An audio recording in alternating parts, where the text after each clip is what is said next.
In the name of David Bennett. Mr Speaker, my question is to the Minister of Finance.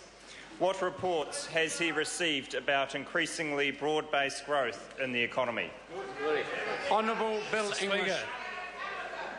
Quite a range of reports. Building consents are at their highest level since 2007 and almost double the number of consents for new houses issued 3 years ago.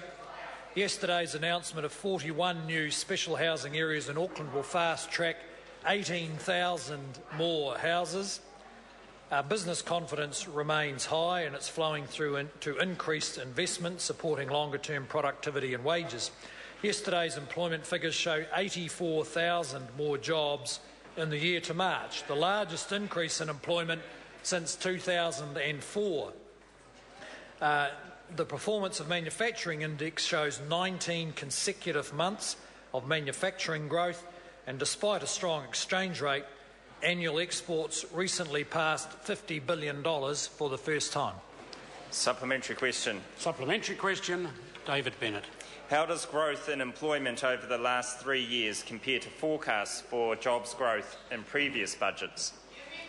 Honourable Bill English. Well, Mr Speaker, in Budget 2010 there was a forecast of 174,000 additional jobs in the economy by mid-2014.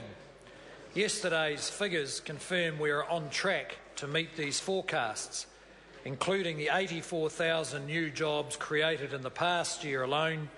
There have been 160,000 jobs created since Budget 2010. I can also confirm we're ahead of job forecasts for the two budgets and two half-year updates in 2012 and 13. So we are seeing increased confidence in our economy, more people investing and more employment, that is New Zealanders who didn't have jobs getting jobs. Supplementary question. Supplementary question, David Bennett. What evidence has he seen that increasing employment and rising wages are contributing to increasingly broad-based growth? Honourable Bill English. Well, Mr Speaker, yesterday's survey showed reasonably encouraging employment growth.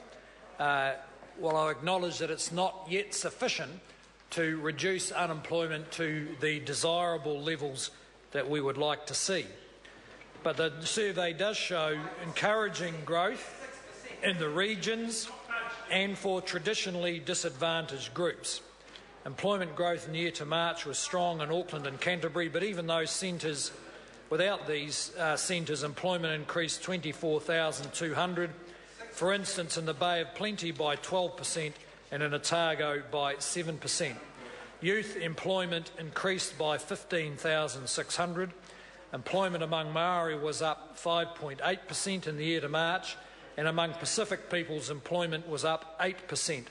Next week's budget is about building on these gains and locking them in for all New Zealanders. Supplementary question. Supplementary question, David Bennett.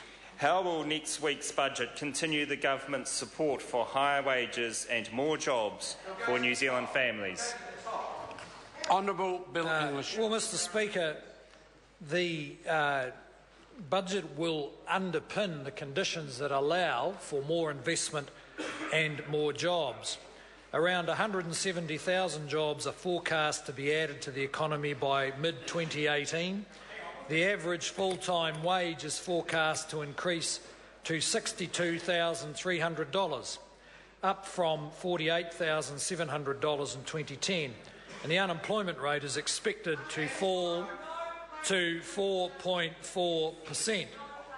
These forecasts, of course, depend on ongoing control of government expenditure, so interest rates aren't pushed higher than necessary, and also some cooling in the housing market again to make sure interest rates don't go higher than necessary. Supplementary question, Honourable David Parker. How can he say the benefits of economic growth are being shared broadly when yesterday's official figures showed the annual increase in the median wage was the lowest in 13 years? Honourable Bill English. Well, Mr Speaker, as I pointed, the member keeps using a measure of wages which is not the one that is used, for instance, to set national superannuation. I take it from Labor's policy they're going to change the basis of setting a relativity between national superannuation and wages. The average wage is the appropriate measure, and real average wages continue to rise because wages are rising faster than the cost of living. Not everyone has had the wage rise they want.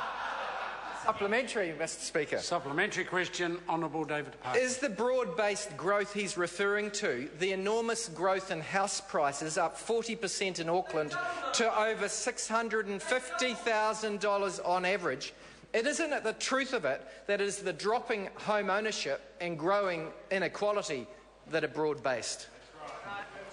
Honourable Bill Mr. English. Speaker, no, that's not correct. And one policy that will certainly create inequality is Labor's variable savings rate, which could cut the take-home pay of thousands of New Zealanders by up to 15% if they're forced into a compulsory scheme.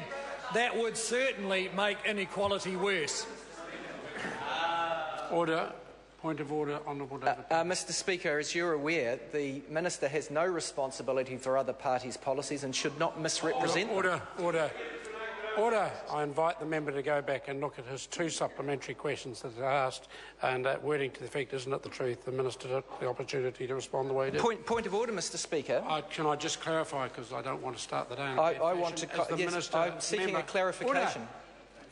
If the member is seeking clarification, I'll listen to it. I'm seeking a clarification as to whether it is now in order for the government to state what he believes opposition parties' policy to be, because that would be a new ruling. No, what I'm saying is that the member asked a question, or actually asked two questions, and the Minister in his response addressed that question to my satisfaction. Point of order, Mr Speaker. Can I just clarify now that this is a fresh point of order, because my patience may not last for too much longer with Mr Parker? It's further clarification, sir. I didn't say that he had not addressed the question, sir. My point of order was not that he had not addressed the question, but that he has no responsibility for opposition party policy and shouldn't misrepresent it. And the order. The member is right in that the Minister does not have responsibility for opposition party, but he can certainly bring in a recent announcement by a opposition party into his answer. Question number 2, the Honourable David Parker. Thank you, Mr Parker. Mr Speaker. You're Mr Parker.